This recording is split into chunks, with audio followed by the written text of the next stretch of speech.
Hi Aries, welcome to your quantum entanglement reading with me, Jocelyn, the Quantum Queen. All right, I hope you guys are doing good. How are you dealing with all the craziness? This is for Aries, Sun, Moon, or Rising. And as always, welcome to my cross watchers. Cross watcher, you could be dealing with an Aries and the message could actually be for you. So feel free to take it however it resonates with you and your situation. Keep in mind that these are general and timeless readings, and if you guys would like to book a one-on-one reading with me, you can find my information down below in the description box. And just wanted to say thank you for liking, subscribing, and thank you for all the good karma donations. Okay, Aries, are you ready? Oh man, I'm getting so much from this already. Okay. This is going to come out a lot just with everything that's going on, so that's why I'm not surprised. Let me just finish laying these out, and then we will dive into this, okay? The cards you have popping out is King of Swords, Three of Swords, and the Lovers. So some of you, there's a big emphasis on air sign, Aquarius, Libra, Gemini, or Gemini, because that's the Lovers card. But you guys know how I talk about this is mirroring. The Lovers is a mirror to something about yourself, Aries, and it's shining a light, you know, big emphasis on this broken heart, feeling betrayed, feeling like someone is not truthful or stabbed you in the back, or someone like just screwed you over in some way, shape, or form. Sorry. You had 3 cards, so I'm not really prepared. And I want these to stand up properly. Okay. So Aries, there's communication that has either happened or is recently happening, and someone's feeling a little bit heartbroken by what was said, because maybe you said something. I don't know. We're going to dive into this. Yeah, okay. So you have the 7 of Pentacles and the Knight of Cups. So what happened was there's a lot of emotions going on toward you and this other person, but the way that you expressed it might have been very cold and detached and from the part of yourself that feels heartbreak. So this can be, that's why I was saying with the Lovers, it could be a romance, it could be family, friend, just don't get too caught up on who that is. But the 7 of Pentacles, what's going on is you've worked really, really hard at something in your life. And for some of you, I feel like what's happening is you're feeling like someone kind of comes back in because you've got the Knight of Cups that's overhead. I feel like someone comes in and makes some type of an offer to you in some way, shape, or form. Like they offer you some type of emotions. And then eventually you see, this is a cycle that you're going through, because the Lovers, that can be a very deep soulmate bond, you know, that you're learning a lot of deep lessons about yourself and how much you get distracted even by people and their own emotions. But they're coming in honestly as a bit of a distraction. So you're like in this process of moving forward, Aries. So that's why I was saying this could be like a big emphasis around a romance, a friend, or a family, because those are usually the trickiest entanglements that they're going to come in if they see you moving forward in life. Not saying you have to cut people out, but you might be King of Swords, possibly cutting someone out. Page of Swords, because you feel like in some way, shape, or form, they're very immature. It's like, I feel like what's happening, King of Swords, they try to come out acting like they're more knowledgeable or they have more advice or just common sense. They're really not. Page of Swords. I feel like they're quite immature. They haven't learned as much. And so the way that they come in, yeah. Oh, Aries, I feel for you. This is what you're in the process of. I can't remember who had this. It was like maybe Leo. I can't remember who it was, but had the Queen and the King of Swords. So this is a little bit of the message I'm going to talk about, because you have the Hanged Man and the 10 of Wands and the Queen of Swords. There's someone that keeps kind of like coming back into your life. You feel as though they kind of stalk you or keep tabs on you.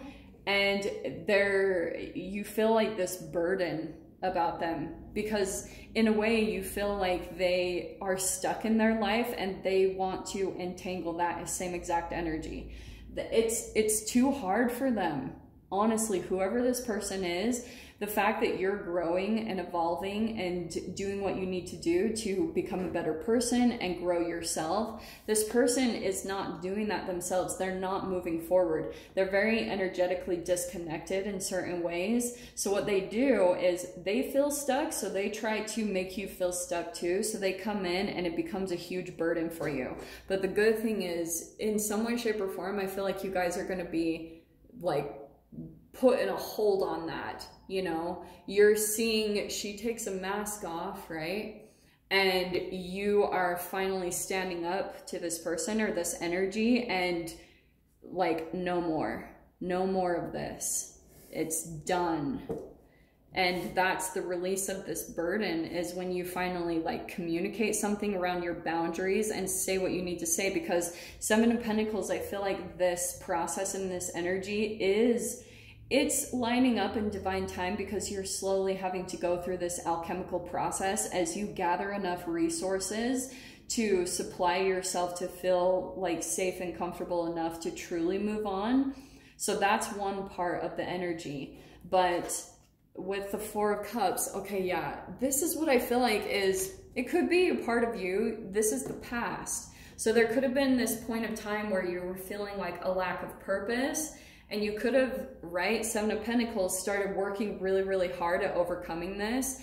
And so at that time where you were at energetically, you had met this person and you changed, they didn't. Boom, that's it. Ace of Wands. So that's some type of new creativity. Honestly, the way this person is coming across, this is turning just a tad passionate now. This person might be coming in with like a new offer of connecting in that way. You know what I mean? So yeah, but watch this. In your fear position, I feel like your intuition is going to be screaming at you on maybe something that you need to officially communicate, what you need to say. And the World card, your strength, is ending this. Wow. That's where you're gonna have like a graduation, feel achievement. It's like celebration is coming from you saying no more, and leaving it at that. That's the King of Swords and the Queen of Swords energy. It's very like, no, you don't owe anyone an explanation or anything attached to that. It's no, okay? 3 of Cups is in your mind. This is what I feel like could be for some of you the situation. You could be feeling like there's other people involved and you're thinking about possibly how much the person has manipulated other people's perception of you.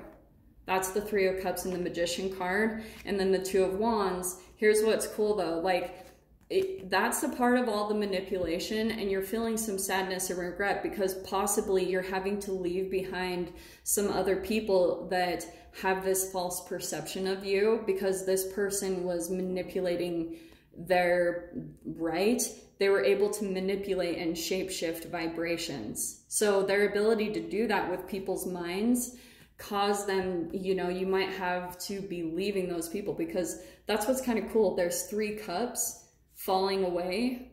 So connections that you used to be really deeply connected with, you're evolving from that. You're moving forward. And the cool thing is there's 2 cups right here. So some of you could have other connections that are kind of coming in to replace this old energy that you're leaving behind. That's good. I'm saying that just because of the 2 of Wands. You're leaving behind, you're closing a chapter, leaving this behind, starting anew. Ace of Wands. Your reading is bomb. These are so perfectly synchronized. Your final outcome is 7 of Cups, choices. So what I always talk about with this card is that when you're moving into a place of making choices, let's say you actually have 7 options. A lot of the options are going to be a reflection of your old energy, and that's why it can sometimes be like, okay, what's the new choice? Pretty much if it's associated with the energy tied to this process, I would move away from that, because there's something about making a new choice, closing out an old cycle of your life, because one of the options here is a snake. It's going to be more of like self-deception, where you try to step into something and take on more than you can handle, and then you will like have to go through another round of transformation, and that gets insane. So I would highly advise against doing that. Learn your lessons and move forward. So let me grab a little bit like an affirmation card on how to raise your energy, your vibration, your advice, and that one to pop out. So you have: distinguish the importance of your inner spiritual work from outer success. That's interesting. So with that coming in, let me just, Aries, distinguish the importance of your inner spiritual work from outer success. That could have been a part of the thing that attached you to a person, is again, like you were trying to show, hey, here's my outward success, and you were trying to gain someone's approval in that way. It was you giving away your energy, and so that opened up the door for someone to come in and take it, especially if you guys were dealing with an energy vampire. That's the core of it. Go within, find your inner success, do that inner work, and don't look for the approval of other people, is I guess what I want to say. So Aries, I'm going to dive into the extended with this, see what other details come out. So if you guys want to join me over there, feel free. Go down below, click on the Vimeo link, and I'll see you over there. But Aries, if this is where we leave things, I'm sending you guys so much love, wishing you all the very best, and I'll see you in your next reading. Take care.